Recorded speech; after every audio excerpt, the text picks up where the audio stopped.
This set of tutorials will be covering the basics and fundamentals of programming and programming languages with a focus on how these apply to neuroimaging. So for example, if you've ever used FSL or AFNI, you know that you need to have a certain proficiency with Unix and command line interfaces in order to run the programs, or at least to automate certain processes. The first thing we're going to be talking about is what kind of operating system do you want to use. Now you can either use a standard distribution, a Unix distro, such as Ubuntu or Red Hat, or what is more commonly used among neuroimaging researchers, and by that I mean me, you can use a built-in Unix shell which comes with every current installation of Macintosh. So for example, if I want to get to a terminal, all I need to do, and I'm assuming that most people are using Mac here, is go to Spotlight and type in terminal and hit enter. So when this pops up, you see a bunch of text. We'll go over that later. And then here is my command line.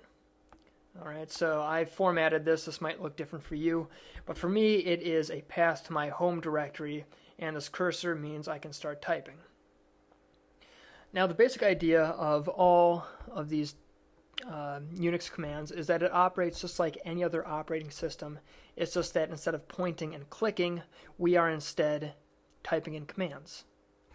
So as a very simple example, and we'll be covering these commands in more detail later, let's say I wanted to create a new folder on my desktop, and I call this example folder. Okay. Now I can do the exact same thing using this Unix interface.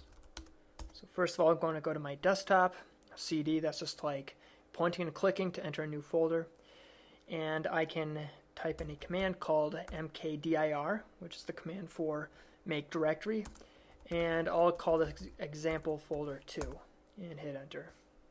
And you see that on my desktop it actually did produce a folder called example folder 2.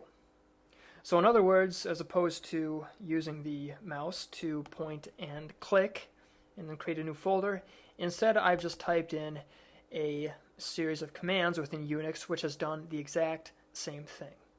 And this is really the fundamental concept you need to know about Unix. It is the same procedure and the same process as what you do if you've been using Windows or Mac your whole life. It's just that instead of pointing and clicking, we type commands. That's really the only difference.